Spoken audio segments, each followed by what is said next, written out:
Cerita diawali dengan memperlihatkan seorang bos metropolitan baru saja tiba di gedung tempatnya bekerja, di mana si pria tersebut memberikan sebutir peluru kepada asistennya untuk diperiksa. Yang ternyata peluru tersebut adalah salah satu jenis peluru langka yang tidak bisa dilacak, dan tiba-tiba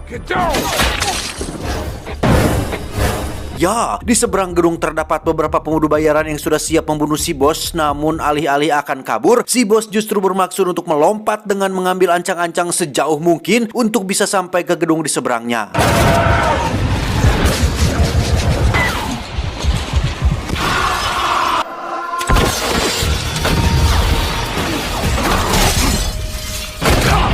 Entah siapa bos metropolitan ini, dia jelas bukanlah seorang pria kantoran biasa yang sering duduk di balik meja, karena dari kemampuannya sudah pasti bahwa pria ini adalah manusia terlatih yang biasa membunuh dan melakukan aksi-aksi mustahil. Tak lama ponsel salah satu pemudu bayaran pun berdering, di mana panggilan tersebut berasal dari si pelaku yang telah menyewa para pembunuh bayaran ini, dan si bos metropolitan tengah berdiri tepat di atas tanda X yang merupakan titik jebakan untuk si pelaku bisa menembaknya dari jarak yang teramat sangat jauh menggunakan peluru langka yang tidak bisa dilacak.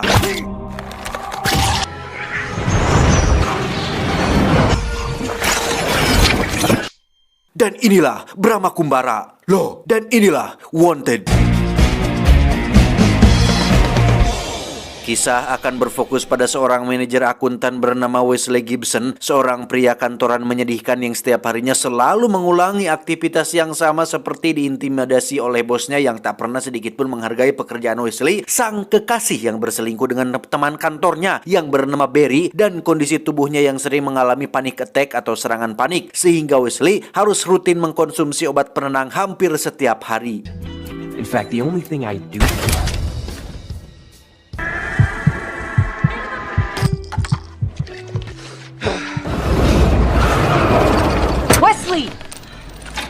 Suatu malam saat membeli obat di apotek, Wesley tiba-tiba kemunculan seorang wanita cantik dengan jenis bibir yang memiliki tingkat orgasme tinggi bernama Fox, yang memberitahunya tentang ayah Wesley yang baru meninggal minggu lalu dibunuh oleh seorang pria bernama Cross dari jarak yang sangat jauh, di mana si pembunuh bernama Cross tersebut saat ini sedang berada tepat di belakang Wesley dengan maksud untuk membunuhnya juga. Ya, terjadi baku tembak antara Fox dan Cross, di mana skill menembak mereka berdua berada pada tingkat atau level melebihi manusia konvensional pada umumnya. Terlebih lagi Fox menggunakan senjata api unik yang ujungnya bisa belok kanan dan belok kiri untuk mempermudahnya mengincar posisi si target. Wesley yang tidak tahu apa-apa pun memilih untuk pergi dari sana, tapi tiba-tiba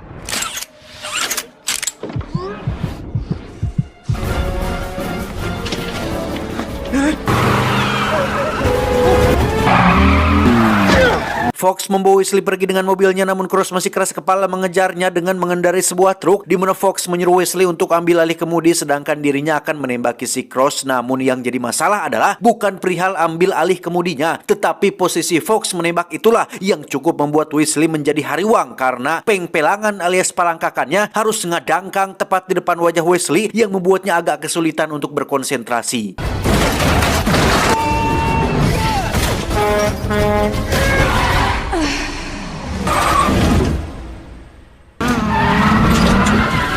Karena truk yang dikendarainya kalah cepat, Cross harus kehilangan mereka saat sebuah bus menghalangi jalannya. Namun disinilah kita akan diperlihatkan dengan satu kemampuan menembak yang sangat luar biasa sekaligus sangat mustahil dilakukan di dunia nyata, yaitu membelokkan peluru. Pada akhirnya, Cross pun mundur sedangkan Wesley dan Fox bisa lolos meski mobil sport mahalnya ringsek tidak katulungan. Singkat cerita, Wesley yang baru siuman dari pingsan pun seketika terkejut saat berada di tempat asing yang di situ ada beberapa kawan Fox, termasuk satu om-om bernama Sloan yang merupakan pimpinan dari sebuah organisasi yang bertajuk Fraternity of Assassin atau persaudaraan pembunuh yang bertugas untuk membunuh orang-orang sesuai takdir yang telah ditentukan, di mana Wesley dipaksa untuk menembak sayap 3 ekor lalat yang sedang terbang, yang hal itu sangat mustahil untuk dilakukan. Ya, alangkah terkejutnya Weasley saat dirinya mampu melakukan hal itu dengan sangat akurat, di mana Sloan menjelaskan bahwa serangan panik yang sering dialaminya bukanlah suatu kondisi penyakit, melainkan suatu anugerah yang membuatnya mampu melihat sesuatu dalam gerak lambat karena jantungnya berdetak 400 kali lebih cepat dari manusia normal pada umumnya, yang kemampuan tersebut juga dimiliki oleh almarhum ayahnya yang mati di adegan awal tadi. Sloan juga menjelaskan bahwa ayahnya dibunuh oleh seorang pengkhianat organisasi bernama Cross, orang yang sama yang berniat untuk membunuhnya di apotek tadi, sehingga tujuan daripada Weasley dibawa ke sini adalah untuk melindunginya, melatihnya, merekrutnya, supaya bakat yang dimilikinya tidak sia-sia dan berguna untuk membalas dendam atas kematian ayahnya. Tak hanya itu, semua aset milik ayahnya kini sudah ditransfer ke rekening Weasley, termasuk pistol favoritnya yang saat ini dipegang oleh Weasley pun resmi menjadi hak milik pribadinya. Namun dengan semua kemendadakan ini, Weasley tentu saja merasa ruas, was-was, dan masih tidak habis pikir, masih belum bisa menerima semua penjelasan Sloan tersebut. Singkat cerita, Weasley sudah kembali ke kontrakannya dengan sang kekasih tukang selingkuh yang masih tertidur tepat di sampingnya, di mana Weasley sempat mengira jika itu semua hanyalah mimpi, tetapi saat pistol ayahnya jatuh ke lantai, disitulah Weasley menyadari jika semua yang terjadi tadi adalah nyata, sehingga Weasley segera menyembunyikan pistol tersebut di dalam toilet. Tak hanya itu, kini Weasley memiliki uang yang sangat banyak di dalam akun rekeningnya sesuai dengan perkataan Sloan tentang semua aset milik ayahnya yang sudah ditransfer, di mana kesenangan ini tiba-tiba terganggu oleh kemunculan bosnya yang lagi-lagi bersikap menyebalkan, sehingga dengan semua kemarahan, kekesalan, dan kemuakan yang sudah menumpuk di dalam kepalanya, Weasley pun akhirnya meledak dan... Shut up!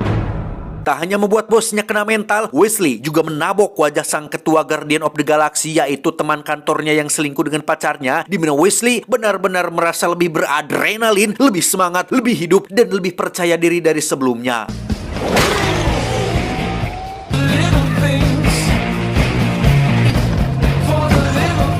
Ya, Weasley pun memutuskan untuk ikut dengan Fawkes pergi ke markas organisasi pembunuh yang bertempat di sebuah pabrik tekstil, di mana Weasley bermaksud untuk menerima tawaran Sloan tentang ajakannya semalam yang ingin merekrutnya menjadi anggota organisasi. Tetapi sebelum itu, Weasley harus melewati serangkaian tes untuk melihat seberapa besar motivasinya untuk bergabung dengan mereka semua. Dia bernama si tukang reparasi yang bertugas sebagai penginterview untuk melihat apakah Weasley melakukan ini murni atas dasar niatnya sendiri atau ada orang yang menyuruhnya, di mana Weasley diikat pada sebuah kursi, kemudian dibogem sebanyak 3 kali sampai dirinya jatuh pingsan. Tak berhenti sampai situ saja, Weasley kemudian bertemu dengan penguji kedua yang bernama si tukang jagal. Sama seperti si tukang reparasi, si tukang jagal ini pun menguji seberapa niatnya Weasley untuk bergabung dengan mengajaknya berkelahi menggunakan pisau, hingga Weasley harus mengalami rasa sakit yang luar biasa menyakitkan.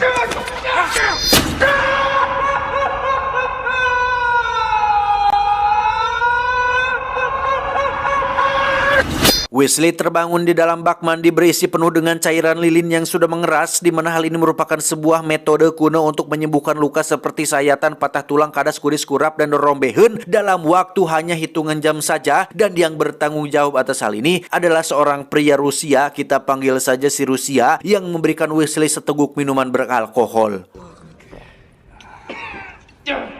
Keesokannya Weasley dibawa ke arena tembak dengan papan target yang terhalang oleh daging babi. Dikira harus menembak titik target dengan cara menembus daging babinya, Weasley justru dituntut harus menembak titik target tanpa menggores sedikit pun daging babinya, yang berarti Weasley harus bisa membelokkan sebuah peluru yang jikalau Weasley mengira itu adalah hal yang mustahil, maka Sloan pun menerangkan bahwa itu tergantung dari seberapa kuat insting seseorang untuk memperhitungkan gerakan, kecepatan angin, momentum, dan tentunya kehendak sang sutradara.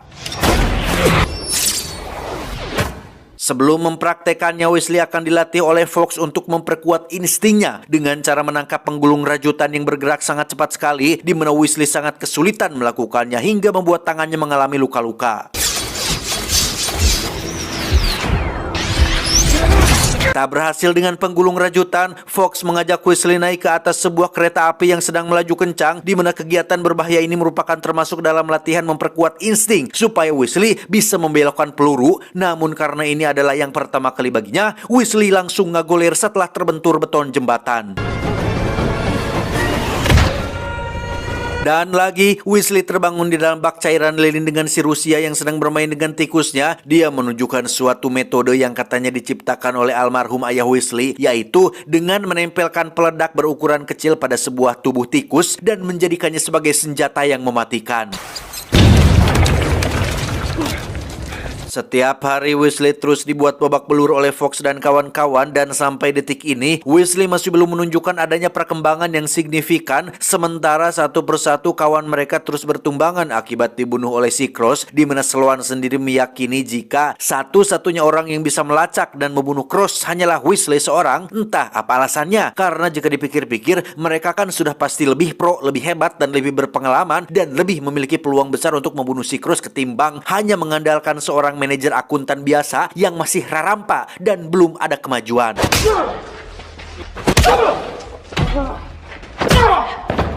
Dirasa Wesley butuh dorongan yang lebih kuat dari hanya sekedar latihan, Sloan pun mengajak Wesley ke ruang pribadi milik almarhum ayahnya untuk ditunjukkan apa saja barang milik beliau, sekaligus dijelaskan tentang alasan Cross membunuh ayahnya yang ternyata didasari oleh rasa iri dan dengki akibat merasa tersaingi oleh kehebatan sang ayah yang punya kemampuan dan bakat alami sebagai seorang calon pembunuh legenda. What I could never care about anything before this is my father.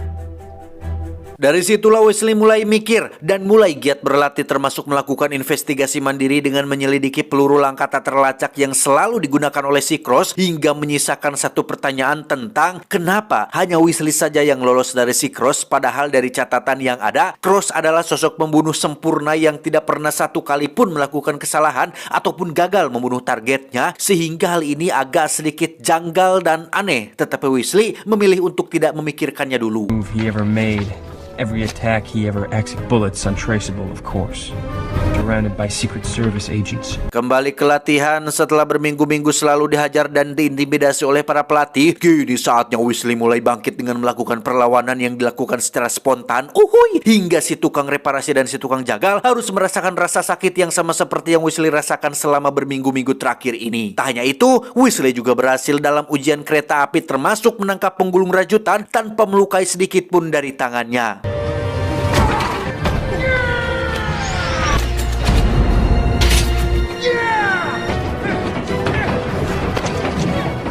Giliran tes terakhir dan yang paling utama, yaitu membelokkan peluru, Wesley benar-benar stuck untuk yang satu ini karena menurut hukum kekekalan momentum, suatu benda yang tidak terpengaruh oleh gaya luar, maka momentum total sistem tersebut tetap konstan alias tidak akan berubah secara drastis. X ditambah Y sama dengan sin per A dikalikan dengan percepatan akar kuadrat dibagi dengan cos per 10 dikali gravitasi akar 5 dikurangi A dan B ditambah jarak per waktu tempuh sama dengan kecepatan dikalikan dengan 5 ekor entog dan satu buah apel milik Budi akan menghasilkan suatu kesimpulan, yaitu peluru tidak bisa dibelokkan. Berbeda dengan teori yang saya jelaskan barusan, organisasi ini mampu melawan hukum fisika dengan begitu frontal, di mana mereka yakin jika motivasi dan insting kuat adalah dua hal yang mampu membuat seseorang membelokkan sebuah peluru, sehingga Fox pun mengajukan dirinya untuk menjadi sukarelawan supaya Wesley punya alasan kuat untuk bisa membelokkan pelurunya.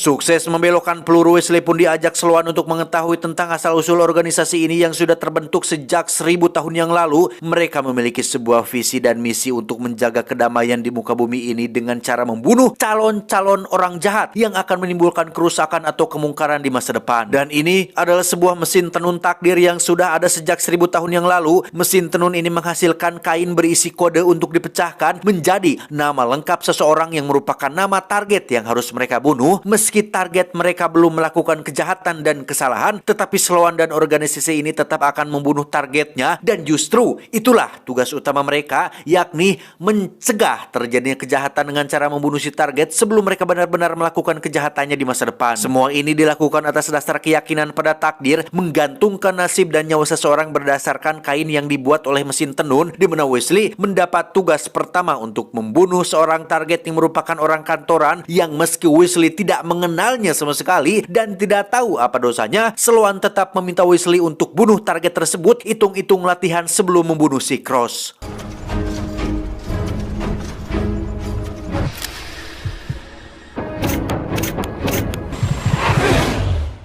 Dan ya, Wesley masih memiliki keraguan terhadap semua yang dia dengar karena apa iya nyawa seseorang hanya digantungkan pada sebuah mesin tenun kuno yang tidak jelas dari mana asal-usulnya munculnya kode tersebut. Sekilas Wesley merasa ini semua tidak masuk akal, tetapi Fox muncul untuk membuat Wesley menjadi yakin dengan menceritakan masa lalunya ketika sang ayah dibunuh oleh seorang penjahat yang namanya muncul pada mesin tenun takdir tepat seminggu sebelum insiden tersebut terjadi. Dad was a federal judge. Setelah mendengar cerita masa lalu Fox yang begitu menyedihkan, Wesley pun mulai yakin dengan semua yang Sloan ceritakan, di mana Wesley langsung beraksi pada malam itu juga dan berhasil membunuh si target dengan teknik membelokkan pelurunya. Selanjutnya Wesley mendapat target baru yang merupakan seorang bos mafia dengan mobil anti pelurunya, sehingga untuk yang satu ini Wesley harus menggunakan treatment khusus, yaitu berkolaborasi dengan Fox untuk melakukan backflip sehingga Wesley punya kesempatan untuk membunuhnya dari atas. Sukses dengan 2 misi pertamanya, Wesley pun pulang ke kontrakan untuk mengambil pistol milik sang ayah yang dia simpan di kamar mandi, yang kebetulan di situ ada Barry, baru saja selesai ikeh-ikeh kimochi dengan pacarnya, yang karena si pacar terus nyerocos merendahkan sosok Wesley yang pecundang, lemah syahwat dan kurang menarik, membuat Fox menjadi geram sendiri hingga dia memutuskan untuk masuk dan mencium Wesley tepat di hadapan Barry dan pacarnya. He's the man.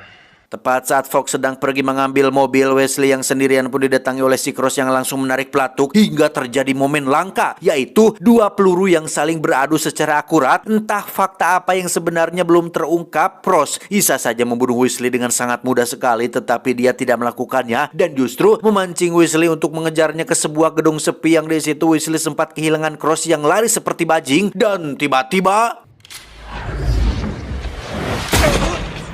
ya, akibat panik, Wesley tak sengaja menembak si Rusia tepat di dadanya, di mana Cross sendiri kembali melakukan tembakan berbelok yang tepat mengenai lengan kiri bagian atas si Wesley. Nyawa si Rusia tak tertolong, Wesley yang merasa bersalah pun semakin dibuat benci kepada si Cross yang menjadi penyebab atas semua kematian ini, yang dengan peluru yang masih bersarang di lengannya, Wesley mencoba untuk meneliti peluru tersebut yang alhasil ditemukanlah bahwa peluru yang Cross gunakan kali ini bukanlah peluru langka yang tidak atau sulit dilacak, karena Wesley sudah mengantongi nama dan foto sang pembuat peluru tersebut, yakni seseorang bernama Peckworski yang tinggal di sebuah biara yang merupakan lokasi awal dibentuknya organisasi ini.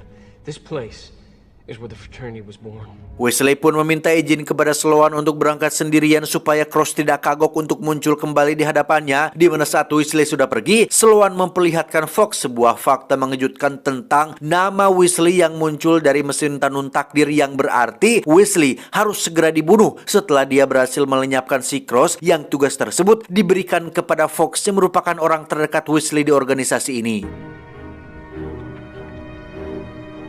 Singkat cerita, Wesley terlihat sudah sampai di biara tempat Peckworski tinggal, yang di situ Wesley ujug-ujug menodongkan pistol ke arahnya dan memintanya untuk memberitahu di mana Cross berada saat ini, di mana Peckworski setuju untuk memberitahunya, bahkan mau untuk mempertemukan Wesley dengan Cross tepat di stasiun kereta api. Ditemani Fox yang ikut menyusul, Wesley harus kehilangan Peckworski yang kabur entah kemana, yang karena ada Cross muncul di dalam kereta, Wesley langsung masuk ke dalam sedangkan Fox memilih untuk mengejarnya menggunakan mobil pribadi.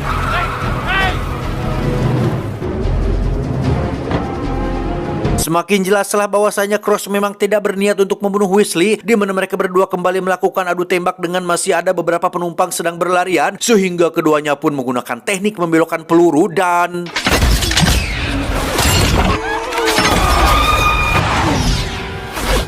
Fox sendiri memutuskan untuk ikut masuk ke dalam kereta dengan cara melompatkan mobilnya ke dalam salah satu gerbong sehingga kereta bagian belakang mengalami anjlok yang membuat masinis harus memberhentikan keretanya tepat di atas jurang.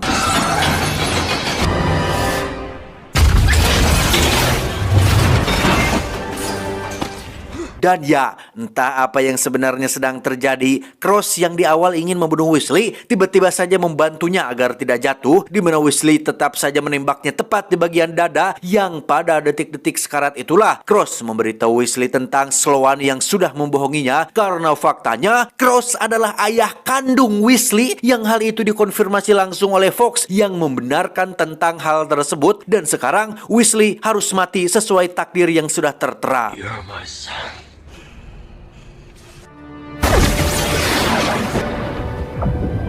Singkat cerita, setelah selamat dari momen tadi, Weasley kini terbangun di sebuah apartemen yang berseberangan langsung dengan kontrakan miliknya, di mana di situ sudah ada Peckworski yang ingin memberitahu tentang fakta yang sebenarnya sedang terjadi. Cross, ayahnya, adalah mantan anggota organisasi yang memilih untuk keluar setelah menemukan fakta tentang nama Sloan yang muncul dari mesin tenun takdirnya, di mana Sloan tidak bisa menerima hal itu dan mulai merekayasa target yang harus dibunuh sesuai dengan kepentingan pribadinya. Hal itu pula lah yang menjadi alasan kenapa Cross ayahnya memilih untuk tidak merawat Weasley, bukan tidak sayang, tetapi almarhum sengaja membiarkan Weasley sendirian supaya bisa memiliki kehidupan normal seperti orang pada umumnya.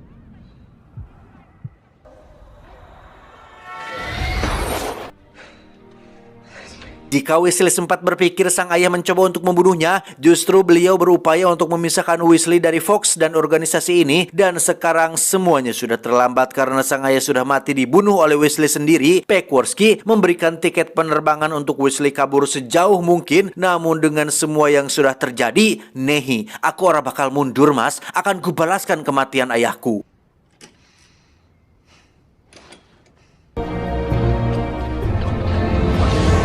Memanfaatkan pengetahuan milik ayahnya, Weasley pun merancang sebuah rencana untuk membuat pasukan tikus peledak untuk menghancurkan Sloan dan organisasinya, dimulai dengan membeli selai kacang dalam jumlah yang banyak untuk merekrut gerombolan tikus yang sering berkumpul di lokasi tempat pembuangan sampah.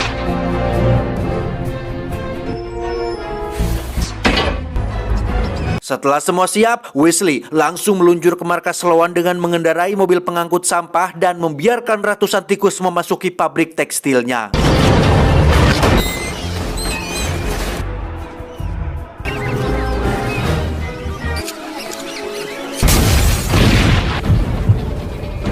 Setelah beberapa tikus meledak, kini saatnya Weasley menunjukkan kemampuannya di mana dia berencana untuk melawan mereka semua secara terang-terangan dengan hanya sendirian saja.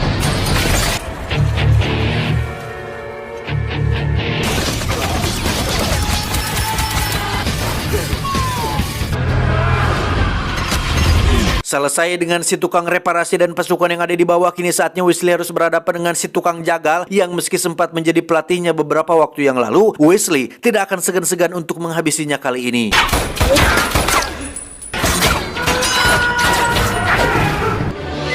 Tiba di perpustakaan, Weasley nampaknya tidak bisa berbuat banyak saat Fox dan anggota organisasi menodongkan pistol ke arahnya, di mana Weasley langsung menunjukkan bukti bahwa nama Sloan muncul sebagai target yang harus dibunuh. Yang di situ Sloan langsung melakukan pembelaan diri dengan menunjukkan bahwa nama Fox dan semua orang yang ada di ruangan ini juga sudah muncul, yang berarti mereka semua harus mati dan dipersilakan untuk mengarahkan pistol ke kepala masing-masing dan tarik pelatuknya jika itu adalah apa yang mereka inginkan.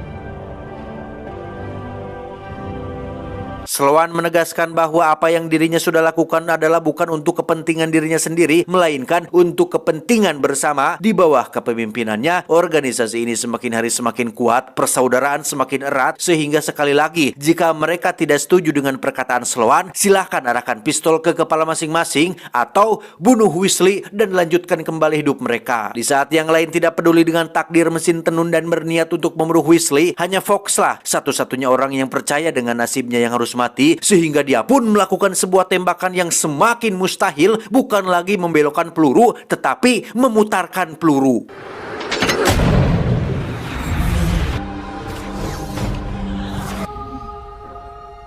Entah kemana kaburnya si Sloan, Wesley kini tak punya pilihan lain selain kembali pada kehidupan lamanya, yakni seorang manajer akuntan yang hanya punya saldo secuil di dalam akun rekeningnya. Saat Wesley sedang bekerja di kantor itulah muncul Sloan yang bermaksud untuk membunuhnya, namun alangkah terkejutnya Sloan saat baru menyadari jika itu bukan Wesley, karena ini semua tidak lebih dari hanya sebuah jebakan yang dibuat oleh Wesley. Mirip seperti yang dilakukan oleh Cross ayahnya, Wesley mampu menembakkan peluru dari jarak ratusan meter dari kamar tempat tinggalnya. Of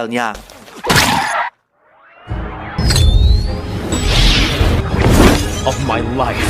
Tamat ending yang cukup membagongkan. Pesan yang bisa kita ambil dari film ini adalah peluru boleh dibelokkan, tapi akidah harus tetap lurus. Saya John mewakili jajaran direksi yang bertugas mengucapkan terima kasih dan sampai jumpa di video selanjutnya. Adios. Tutug Oncom, Alabama. Cuau, cuau, cuau.